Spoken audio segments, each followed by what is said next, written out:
સો good morning guys, સ્વાગત છે તમારું બધાનું ફરી એકવાર આપણા નવા વ્લોગ વિડીયોની અંદર. ને આપણે અત્યારમાં આવી ગયા છીએ આપણા ગામના રેલવે સ્ટેશને. રેલવે સ્ટેશને એવા એનું એક કારણ છે, આપણે એને એમાં લગભગ ઝાઝા ટાઈમ થઈ ગયા આપણે સોમનાથ ગયા નથી. તો મને આજે રજા હતી, બરાબર છે, તો મને એવો વિચાર આવ્યો, કીધું કાંઈ વાંધો નહીં, ચાલો આપણે દાદાના દર્શન કરતા આવી. ઝાઝા ટાઈમથી આપણે સોમનાથનો વ્લોગ પણ નથી બનાવ્યો. મંદિરની જસ્ટ સાઈડમાં જે વોકિંગ એરિયા છે ને, ત્યાંથી સાવ નજીકથી મંદિરના દર્શન થશે. તો હું તમને ત્યાંના પણ દર્શન કરાવીશ ને ફૂલ મજા કરવાના છીએ આપણે. આ મારો કંઈ પ્લાનિંગ વિડીયો નહોતો કે હું તમને પ્લાનિંગ કરીને દઉં કે ભાઈ આવી રીતનું આમ થશે ને આવી રીતનું આમ થશે. પણ જોઈ કેવી મજા આવે, બરાબર, જોડાયેલા રહેજો સાથે, બહુ મજા આવવાની.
લાસ્ટ સ્ટોપ એટલે કે વેરાવળ. આપણે પહોંચી ગયા વેરાવળને, અહીંથી જવાનું સોમનાથ રિક્ષા પકડીને.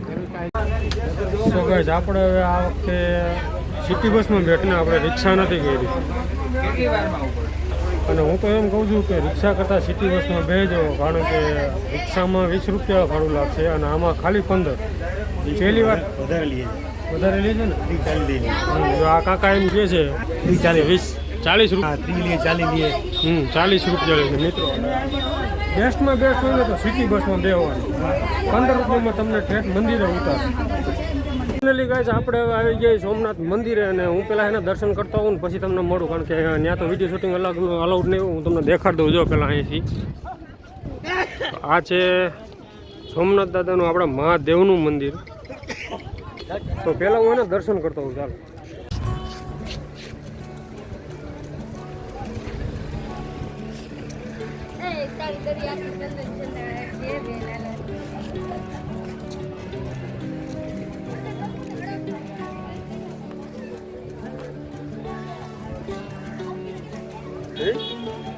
હર મહાદેવ. મિત્રો આપણે મસ્ત મજાના દર્શન કરી લીધા છે મહાદેવના, બરાબર ને. હવે હું તમને સાવ નજીકથી મંદિરના દર્શન કરાવું. બીચ એરિયામાં છે ને પાછળ, ત્યાંથી સાવ નજીકથી મંદિરના દર્શન થશે. તો હું તમને ચાલો ત્યાંથી દર્શન કરાવું.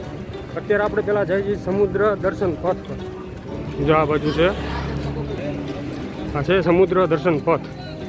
આપણે ત્યાં જવાનું છે. ત્યાં પહેલાં ટિકિટ લેવાની, કારણ કે અત્યારે જો મોદી સાહેબ નથી આવવાના, એટલે અત્યારે ટિકિટ લેવાની. મોદી સાહેબ જ્યારે આવ્યા હતા ને ત્યારે ટિકિટ નહોતી, અત્યારે હવે ટિકિટ છે મિત્રો. તો 5 રૂપિયાની ટિકિટ લઈ અને જાય આપણે સમુદ્રના કિનારે. તો મિત્રો જો આ છે આપણા 5 રૂપિયા અને આ છે ટિકિટ ભાડી. કેટલા? 5 રૂપિયા. અહીંથી આપણે ટિકિટ કઢવી લઈશ.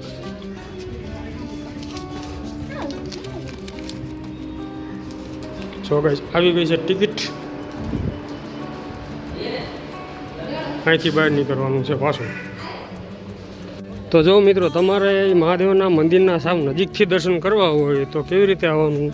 અહીંથી આપણે આવ્યા બરાબર, આવીને તમે આવશો એટલે જો સામે જો આ હનુમાન દાદાનું સ્ટેચ્યુ છે અને એની જસ્ટ સામે દરિયો. તો આપણે દરિયામાં જાય એ પહેલાં વળવાનું જમણી સાઈડ. જો આ રસ્તો જાય છે ને, આ રસ્તો સીધો સાવ મંદિરના નજીકથી તમે દર્શન કરી શકો, ફોટો પાડી શકો. મસ્ત મજાનું વ્યૂ આવે છે ત્યાં. તો આપણે અત્યારે પહેલાં ત્યાં જાય. થોડુંક હાલવાનું થોડુંક જાજુ છે, થોડુંક જાજુ એટલે એમ જાજુ નથી, પણ વ્યૂ એક નંબર આવે. તો આપણે પહેલાં વ્યૂ જાય, વ્યૂ તમને હું દેખાડું. ચાલો.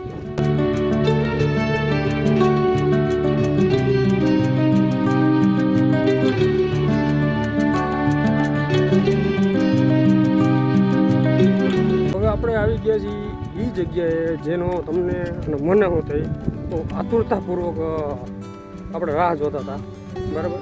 એ એરિયો આવી ગયો કે જ્યાંથી આપણે મંદિરના સાવ એટલે સાવ નજીકથી આપણે ફોટા પાડી શકીએ, સેલ્ફી પાડી શકીએ, ગમે એ કરી શકીએ. તો અંદર આ ફોટો કે વિડીયો શૂટિંગ અલાઉડ નથી, પણ આ જગ્યાએ ફોટો શૂટિંગ, વિડીયો શૂટિંગ બધું અલાઉડ છે બરાબર. જો અહીં ઉપર લખેલું છે ફોટો પોઈન્ટ, તમને નહીં દેખાતું એ કારણ કે કારું આવે છે.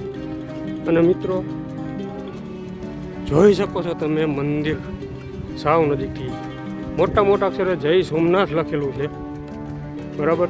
અને જે આ બાણસ્તંભ તમને દેખાય ને, જો એ બાણસ્તંભનો અર્થ શું છે? ત્યાં એક તીર એમાં દોરેલું છે. એનો મતલબ એ છે કે અહીંથી લગભગ, મને પાકી ખબર નથી, 11,000 કા લગભગ 11,000 જ છે લગભગ. તો જાજુ અંતર થાય ને એટલે કોઈ પણ જાતનો પૃથ્વીનો ટુકડો, જમીનનો ટુકડો આ રેખા ઉપર આવતો નથી બરાબર. એ ટાઈપનું આજથી હજારો વર્ષો પહેલાં ભવિષ્યવાણી થઈ ગઈ. એટલે એને ખબર પડી ગઈ હતી.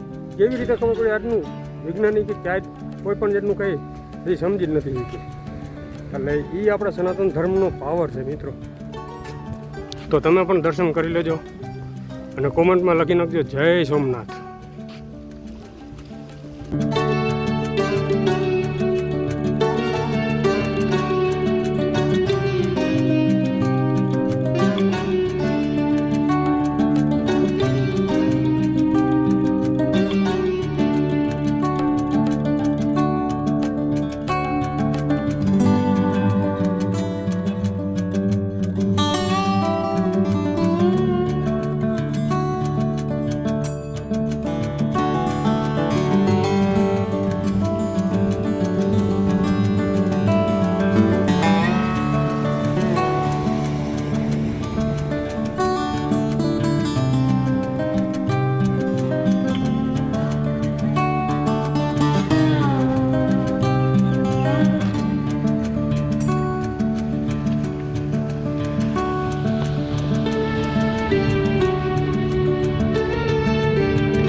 આપણે લગભગ અહીંયા કલાકથી 2 કલાક બે બેઠા હતા બરાબર. ધ્યાન કર્યું, તમે જોયું અત્યારે જે ધ્યાન મુદ્રામાં બેઠો હતો. જે આ ભાઈ છે ને, જો આ 2 ભાઈઓ, એ 2 ભાઈઓ મારી બહુ જ મદદ કરી, મારા વિડીયો બનાવ્યો. હર હર મહાદેવ મિત્રો, હર હર મહાદેવ, હર હર મહાદેવ. એને મારા વિડીયો બનાવી દીધા, મારા ફોટા પાડી દીધા. બહુ સરસ મજાનું કામ કર્યું ભાઈ. એ પણ વ્લોગર જ છે બરાબર. એને આઈડી શું છે હું તમને કોમેન્ટમાં લખી નાખીશ કે શું એની આઈડી છે બરાબર. તો મિત્રો હવે અહીંયા બેસીને બહુ શાંતિ થઈ. હવે આપણે અહીંથી સીધું જવાનું છે આપણા ઘરે પાછું. કારણ કે ટાઈમ બહુ ઝાઝો થઈ ગયો છે એટલે હવે નીકળવાનું છે અહીંથી ડાયરેક્ટ રેલવે સ્ટેશન. થોડાક બીચમાં આટા મારશું આપણે, પછી ડાયરેક્ટ ઘરે રેલવે સ્ટેશન. વિડીયોમાં અહીં લગી તમે આગળ પહોંચી ગયા હોય તો મારું એક જ રિક્વેસ્ટ આપે કે પ્લીઝ ચેનલને સબસ્ક્રાઈબ કરી લેજો, જેના હિસાબે મને મોટિવેશન મળે કે હું બ્લોગ બનાવું તમારા માટે.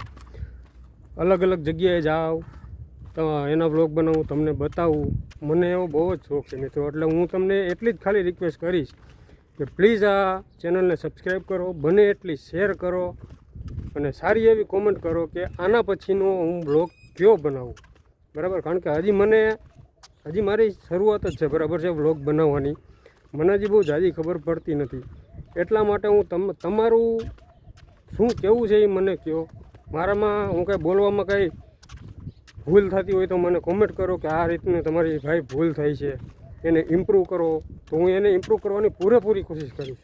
હજી મારું સ્ટાર્ટિંગ છે મિત્રો, એટલે હું એટલું જ કહીશ કે પ્લીઝ મને એટલી શેર કરો આ ચેનલને, વિડીયોને, ચેનલને સબસ્ક્રાઈબ કરી નાખો, એટલે આવા જ વિડીયો તમને મળતા રહેશે આગળ પણ. સો મિત્રો, હવે આપણે આવી ગયા છીએ દરિયાના કિનારે, બરાબર. આપણે બીચમાં આવી ગયા છીએ અને આપણે અત્યારે બીચ તરફ જઈ રહ્યા છીએ. અને તમે જોઈ શકો છો કે જો આ બધી છે ને, આ બધી આ ખાણીપીણીના સ્ટોલ છે, બરાબર. અહીંયા તમને અલગ અલગ જાતના નારિયેલ છે, પાઉંભાજી છે, પછી આઈસ ગોલા છે, એ બધું તમને અહીંયા મળી રહેશે નાસ્તા કરવા માટે. અને આ બાજુ તમે જોશો ને તો જો આ દરિયો છે મિત્રો. નાહવાની તો અહીંયા સખ્ત મનાઈ છે મિત્રો, કારણ કે આ દરિયો છે ને થોડોક તુફાની છે, બરાબર. અને આ સાઈડ છે ને તો તમે જોવો ને તો બજરંગ બલીના દર્શન થાય મિત્રો. જો કોમેન્ટમાં લખી નાખજો મિત્રો, જય બજરંગ બલી અને હર હર મહાદેવ. અહીંયા તમારે ઊંટની રાઈડ કરવી હોય તો ઊંટની રાઈડ પણ અવેલેબલ છે.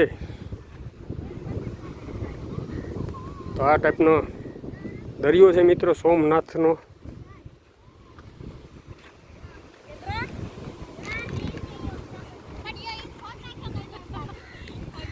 હા મિત્રો, તમે એ પણ મને કોમેન્ટ કરજો કે તમારે ફેમિલી બ્લોગ જોવા છે કે ટ્રાવેલિંગ બ્લોગ જોવા છે. તમે જે પણ ટાઈપનું તમે કોમેન્ટ કરજો, જે કોમેન્ટ ઝાઝી આવશે ને એ ટાઈપના આપણે બ્લોગ બનાવશું. ફેમિલીના જો તમારે જોવા હોય તો હું ફેમિલીના બ્લોગ બનાવીશ. અને ટ્રાવેલિંગ જો કે હું બહુ ઓછું કરું છું, તો તોય ટ્રાવેલિંગ જેટલું પણ કરીશ ને એટલા બ્લોગ આ ચેનલમાં આવી જશે. તો પ્લીઝ કોમેન્ટ કરજો કે હું કયા ટાઈપનો બ્લોગ બનાવું.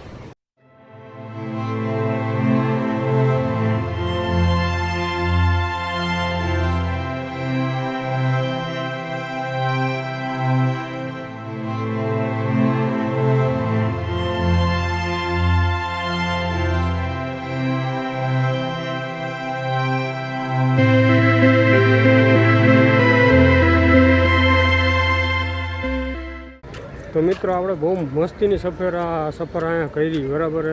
અને આ છે જો આપણા સોમનાથ મહાદેવ દાદાનું મંદિર. આપણે દર્શન કરીને હવે જાય છીએ, રવાના થાય છીએ હવે અહીંથી ડાયરેક્ટ વેરાવળના રેલવે સ્ટેશને. અને ત્યાંથી હવે ડાયરેક્ટ જવાનું છે આપણે આપણા ઘરે. તો મિત્રો, ફાઇનલી હવે આપણે બે જઈએ રિક્ષામાં અને અહીંથી જવાનું છે વેરાવળ રેલવે સ્ટેશને. કારણ કે વાગી ગયા કેટલા 5:30 4:30 વાગ્યાની આપણી ટ્રેન છે મિત્રો ઉધરા થઈ. એટલે હવે 5 વાગે અહીંથી નીકળવાનું સીધું અહીંથી ઘર તરફ. અત્યારે ડિસ્પ્લે આગલા કેમેરાથી આપણે બ્લોક ઉતારે એટલે આ ફેર કરો ન ઉતારે મિત્રો. આપણે આવી ગયા છીએ વેરાવળના રેલવે સ્ટેશન. અને જો સામે જ આપણી ટ્રેન ઊભી છે, તમને મોંધાજન દેખાડું ચાલો. તો આ છે આપણી ટ્રેન. હવે સીટ પકડીને બેસી જવાનું છે ઘર સુધી. 5 વાગ્યાથી ઉપડવાની છે. અને હજી 4 ને કેટલા છે, 4:54 થઈ છે. 4 ને કે 3:54. હજી ઝાઝો ટાઈમ કાઢવાનો મિત્રો અહીંયા. તો મિત્રો, આપણે આપણી સિંગલ સીટ પકડી લીધી છે, બરાબર. આવીને તરત બેસી ગયા. અને વાગવામાં અત્યારે છે 4:45 જેવું થયું. ને જો અત્યારથી જો ટ્રાફિક જોવો તમે, અત્યારથી જ એટલો ટ્રાફિક થઈ ગયો મિત્રો. હજી આગળ જાવ ને વધારે ટ્રાફિક થાય. ને મારું એક જ કહેવાનું, જ્યારે તમે આવો ને ટ્રેનમાં ત્યારે સિંગલ સીટ જ પકડવાની, બાજુમાં નહીં બેસવાની.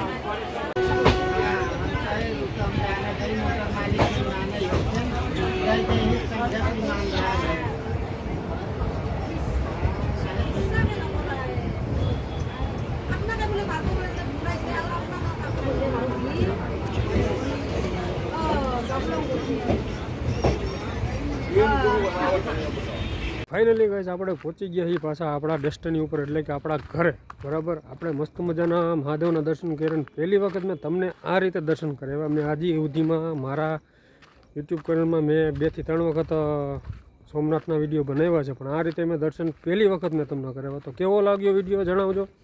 એક સારી એવી કોમેન્ટ કરી નાખજો અને કોમેન્ટમાં હર હર મહાદેવ લખી નાખજો અને આ વિડીયોને બંનેને એટલો શેર કરજો.